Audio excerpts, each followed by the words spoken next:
Hi INFJs and autistic INFJs. Today I want to talk about overthinking, but I really want to give you something to think about, which sounds funny, something to think about when you're overthinking. We don't need more to think about, right?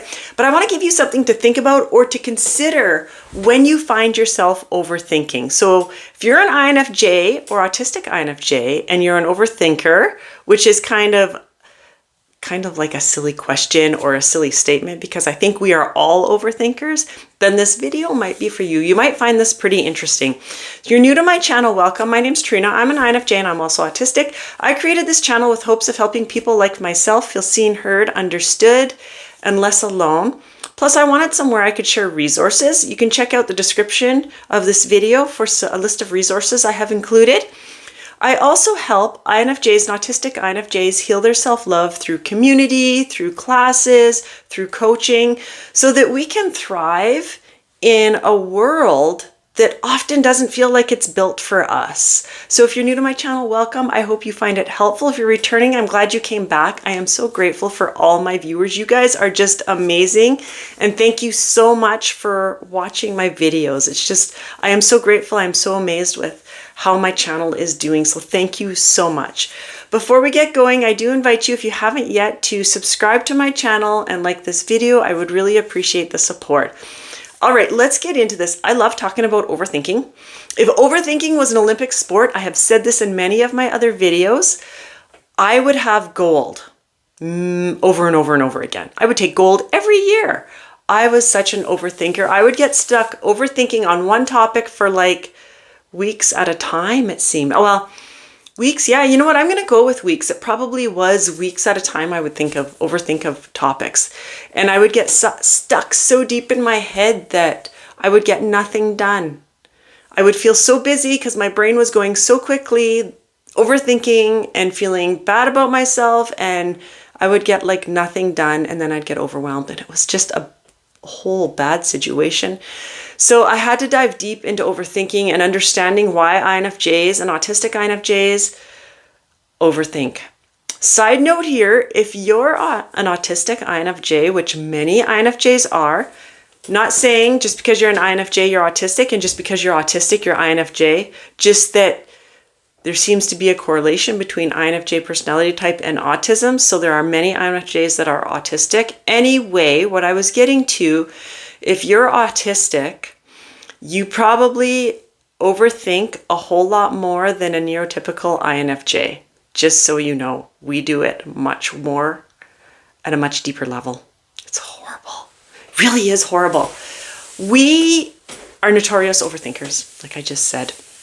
We overthink decisions, we overthink past experiences, we analyze every situation, we tend to replay past events over and over and over again.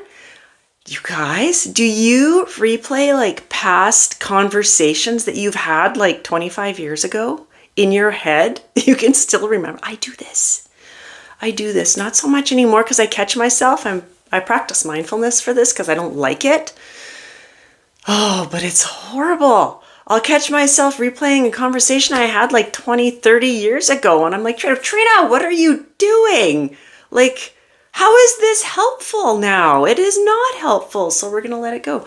We create and play out future events in our head. Do you guys I do this all the time. Still to this day, I do it. I think that it's something I'm going to die doing one day.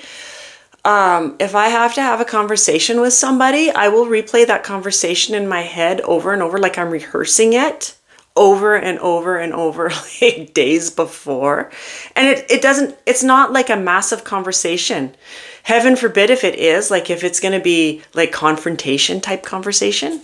Yeah. But if I just know I'm going to have a conversation with somebody, I'll like replay it over my head. Like if I have to go to the doctor, I will replay over and over and over what I'm going to talk to him about because I hate going to the doctor. I hate appointments of any kind. But anyway, back to the topic at hand. I get sidetracked. If you're new to my channel, just so you know, I get sidetracked quite often. And I also don't edit my videos, so you're stuck with all the oopses. Editing is like way too much for me.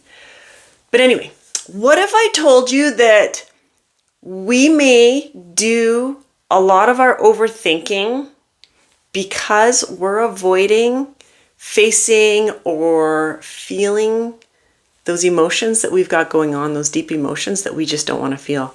Lots of overthinking is tied to that. Overthinking for an INFJ often, essentially, is a protective mechanism. Now, maybe it is for other personality types too. If you're not an INFJ and you're watching this, maybe it is for you guys too. I don't know. I just know INFJ because that's kind of what I got obsessed about, because that's what I am. We use it as a protective mechanism, so our brain uses it to protect us. It stops us from feeling the things that we may not want to feel. And INFJs, we feel very deeply. There is a lot of deep things in us that lots of times we don't want to feel, especially if we've come from trauma, which many of us have. So discomfort, pain, hurt, worry, feeling vulnerable, things that come with our deep emotions. So it's the things that we just don't want to face. And we will overthink. Our brain will distract us into overthinking so that we don't have to feel things that are coming up for us. We'll start overthinking about something else. Our brain does it because it thinks it's keeping us safe, and it thinks that's what it wants us to do, is to overthink, right? So maybe we were brought up to believe that emotions were bad. If you think back as a child, when you showed some of your deep emotions, like maybe you cried and you were scolded for it, or many of us were told quite often in a harsh tone by our parents to stop your crying or I'll give you something to cry about, which I've never understood that statement, because obviously I don't need something to cry about if I'm crying.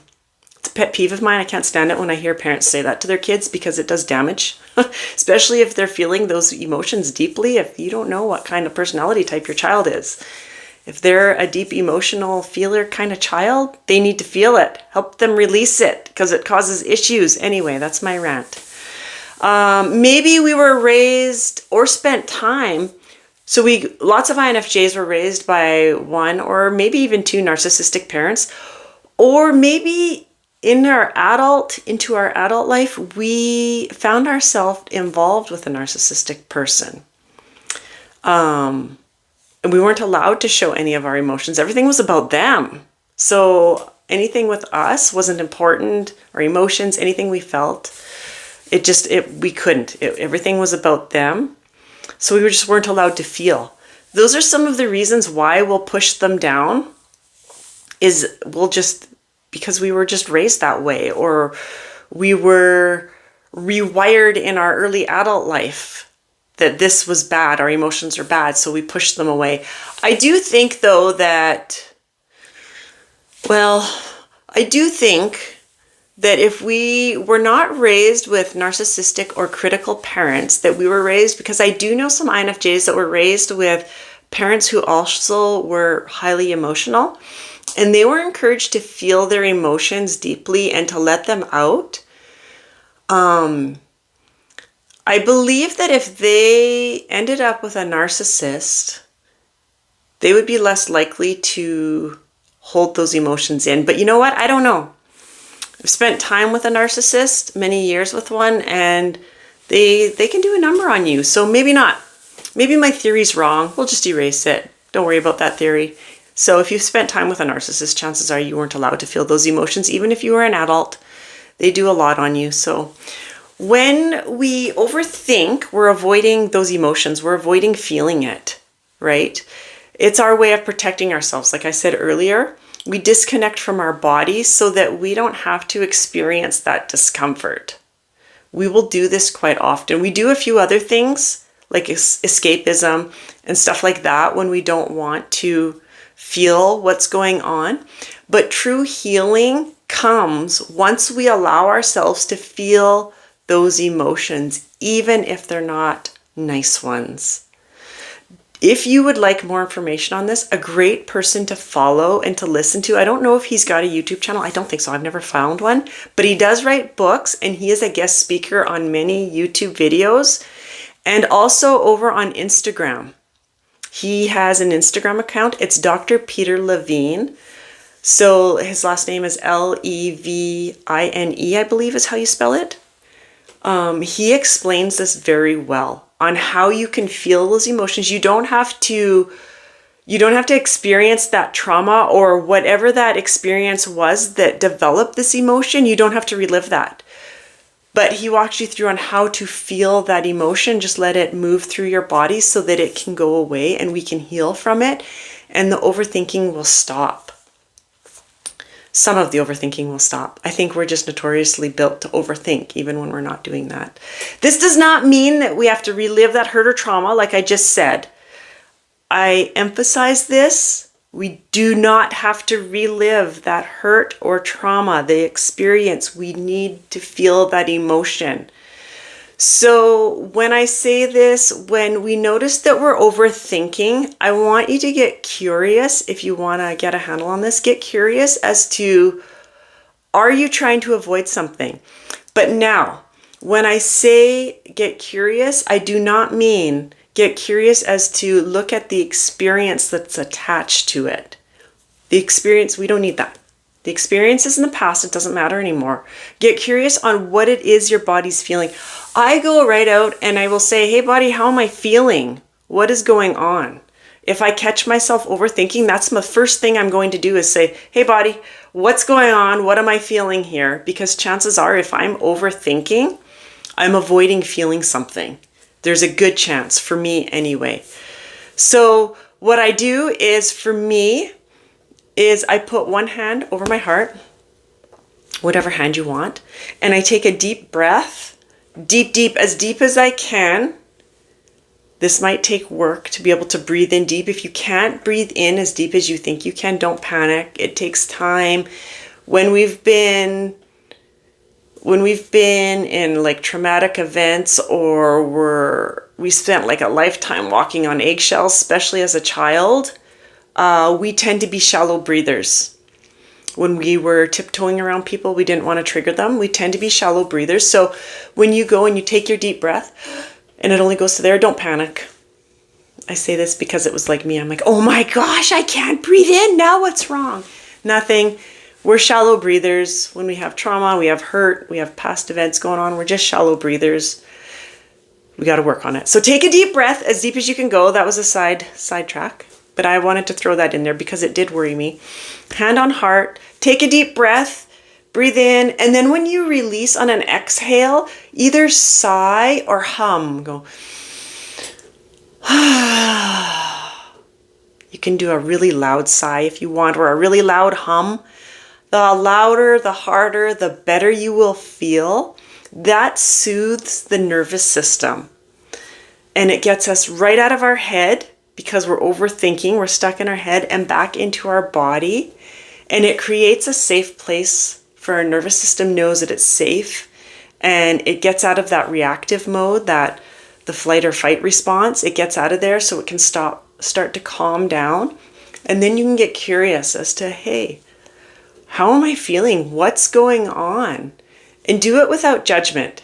We're allowed to have emotions. We're allowed to feel it. If you don't want to do this with a whole bunch of people around, I get it.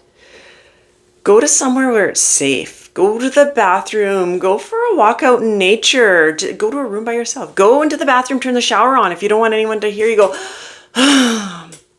so they can't hear you. And just do it. Get curious without judgment. Hey, what's going on? How am I feeling? And notice it. Notice, how are my clothes feeling on my body? Because it might start there. How are my socks feeling? How's the hair on my head feeling? Are my hands tingly? You know, we might not be able to identify how we're feeling inside until we start identifying how things feel against our skin, against our body. And start there and slowly start moving in. Okay, now what's going on? How am I feeling? Am I tense in the tummy? Why am I feeling this? What's going on? Am I feeling sadness? Am I feeling scared? Am I feeling, what is going on? And allow it. Allow it. It will only probably take, typically, an emotion takes 90 seconds to move through your body. That's it. That's all. It's like 90 seconds of your time, and you will feel so much better once you allow it. Just get comfortable. Let yourself sit with it. Reminding yourself that you are safe, you're okay. Because like I said, some of those emotions can be hard to feel. So we might have to remind ourselves, I am safe. I am okay. You can even say, I am loved. I got that from Mel Robbins, just so you know. Repeating those 3 statements, I am safe, I'm okay, I'm loved. I didn't create it myself. I can't take credit for it. It works really good, especially if you feel a panic attack coming on. Take in the deep breath with a sigh and just reciting, I am safe, I am okay, I am loved. It will also help you feel safe so that you can experience those emotions. This will start retraining your brain to know that, okay, we can, it's safe. We can feel this emotion. Let's let it go. We're not going to pull her into overthinking and push it away so we don't want to feel it. We're not doing that anymore. It takes time to retrain your brain, so have patience with yourself, have compassion. The more times you do it, the easier it's going to get to do it, because we're rewiring those pathways in our brain, and that's what we need to do. And eventually the overthinking will become less and less. I don't overthink near like I used to. Like I said, I could take gold in the Olympics for overthinking. I honestly can't say that I could now. I do constructive overthinking if I have an idea or I'm getting inspired by something or I'm writing. I will let myself overthink of that, but it's constructive. Totally different than getting pulled into the dark hole of overthinking where I'm ruminating about things that are not serving me. I hope this video was helpful. Thank you for sticking with me. Again, I invite you to subscribe to my channel, like this video. Feel free to share it. The more times it's shared, the more INFJs we get to help, and that's what it's all about. And again, if this interests you about the breathing and feeling those emotions, I do highly recommend checking out Dr. Peter Levine. I love him. I'm reading his book, Waking the Tiger, I believe it's called. I'm really bad with titles. I did a YouTube short, and it's in that one short on 7 books I shared that all INFJs should read, and I included it in there. I highly recommend reading it. It gives you some great exercises. I'm not affiliated with them at all. I just know how beneficial it is. So go to your favorite bookstore and grab that book, because I highly recommend it. I do believe it's called Waking the Tiger. It's by Dr. Peter Levine. Anyway, thank you so much. I will talk to you soon with another video. Bye for now.